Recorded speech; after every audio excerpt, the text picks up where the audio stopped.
Hello and welcome to Supercars 2 for the Amiga. I'm fairly sure a Commodore 64 version was never made of this game, and if Supercars is anything to go by, then probably for the better. I'm playing on medium level difficulty, and I am going to disable the communication screens because they are very reminiscent of the car salesman in Supercars, which I hated. It is a chance for you to gain, or more likely lose, points or money by answering different questions, giving the correct answers, not necessarily the right ones. Correct meaning, of course, that answers the game is expecting. I find them dreadfully annoying, so I always disable them when playing. But I want to start this video by saying that I think Supercars 2 is one of the best overhead racers ever made. I know that games of a similar style was made after Supercars 2, but from a sheer gameplay enjoyment and responsiveness from the controls and everything included in the package, it is quite a good game.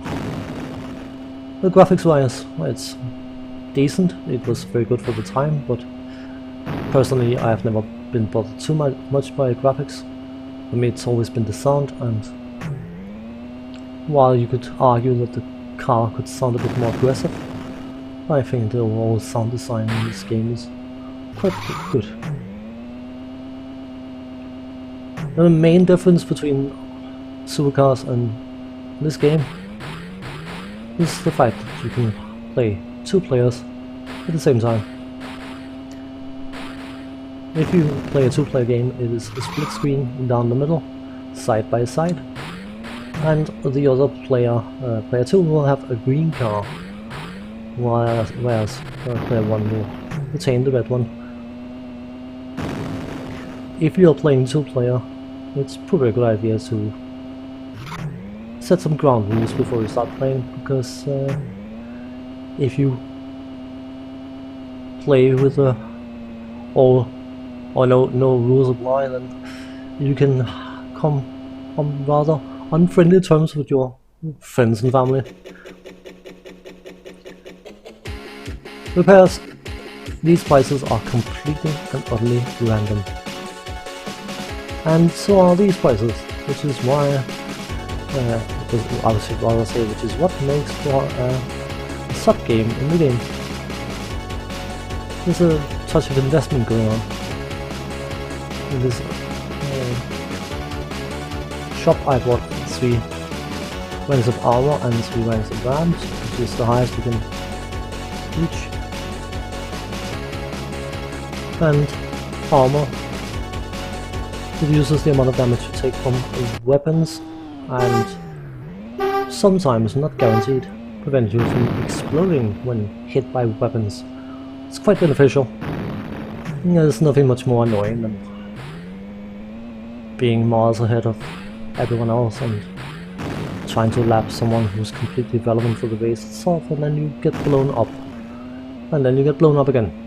And again. And suddenly you are no longer rank 1, but rank 3 or 4 or 9. Rams that we bought, of course, as you can probably gather, and also some round cars.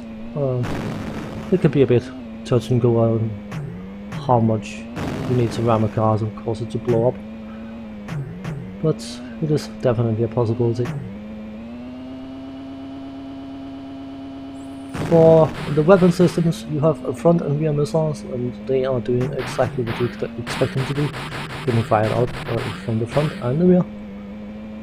You have homing missiles, which is a bit deceptive because they are not actually homing. They fly down the middle of the track until they hit something. Then you have super rockets, which spins around you for a few seconds, and anything caught in that spinning will get blown up.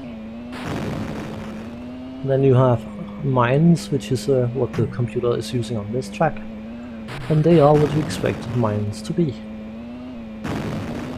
The last option, offensive option or defensive option, whatever you call it, is nitro boosts or nitros. And the only thing I will say about that is think Night Raider, and then you will know what a nitros boost is. We won again, hurry! And this time the repairs again quite decent. And of course the rear missiles now are worth a lot more than we paid for them. So slide them and investing in some mines. I bought an engine upgrade. We'll get to the engine in a second. It's a contentious point, I would argue. You don't have to play much to get a feel for what prices you can expect from weapon systems. If you can buy a homing missiles for 400 a piece and sell them for 1400, you can imagine there's quite a bit of money to be gained. Engines. Logic dictates that having a high engine rating is a good thing, but this game is going to bite you if you are not careful.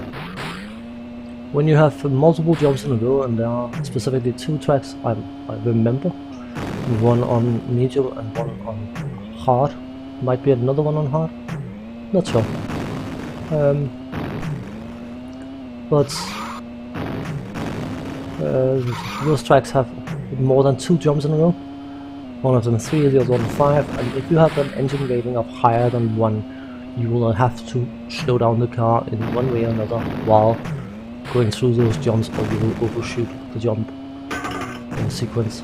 It is either do what I do, which is run engine rating 1 on those tracks, or get used to the fact that you have to stop or slow down in some way.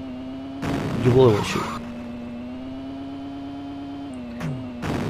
The tracks themselves, you have 3 difficulty levels, easy, medium and hard, each with 7 distinctive tracks. Unlike the supercars where it was the same 9 tracks you were driving over and over. In this game it is 21 very unique tracks.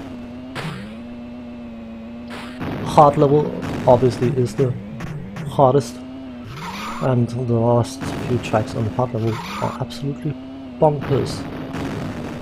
It's quite fun, frustrating, annoying, whatever, something along those lines. It's a bit of everything. The computer cars, they will have fixed weapon loadouts for every track. So on the second track, as you probably noticed, they will have front missiles and mines. And again, you will quickly get used to what weapon loadouts they have. Ah, look, the mines are now suddenly worth a lot more, so we sell them for a big profit.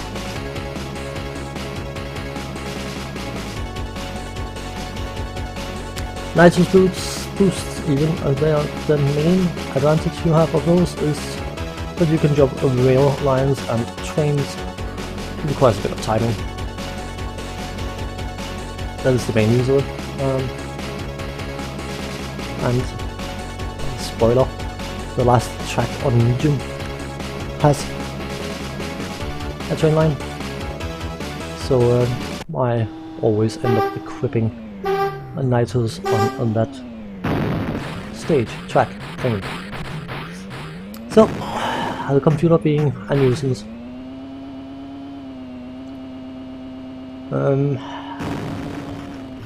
Of minor issues that is with this game is the fact that if you are in the lead and you push another car in front of you through the track for whatever reason, that car will take your position, no matter what position they had before.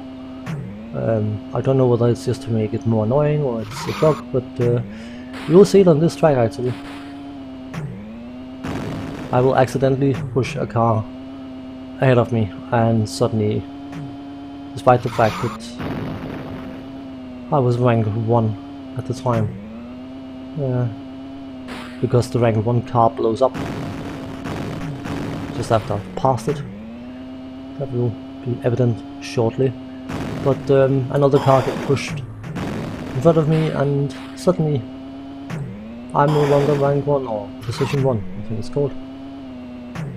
You see, I lost the position there because that car got pushed through. If you don't go through the roundabouts, you will not complete the track. So the computer cars can easily go through without completing the tracks. So here's the little incident that I was mentioning before. Except for the fact that I blow myself out here because I'm a noob.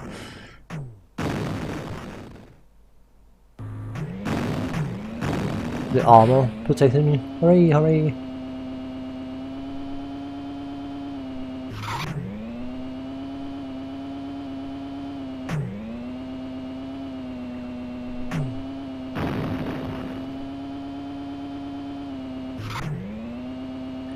So, final lap.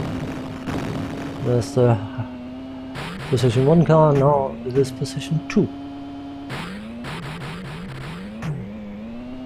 See, it blew up, but another car got pushed in front of me, and suddenly now that's rank 1. It's a bit but trust me, on hard level that becomes very evident and very annoying. But my overall opinion about this game is it's quite good, and if you find the time or if you have any interest in this kind of games, then especially if you can find a friend to play with, or maybe not so much a friend after a while, but it's brilliant. It's definitely one of the better ones, and I would easily rank it in top 5 overhead racers in my book. But of course it's to their own. And on that note, I'm going to let the rest of the race play out. There are 2 tracks after this one. And I will say thanks for watching. Take care, and we'll see you next time. Bye bye.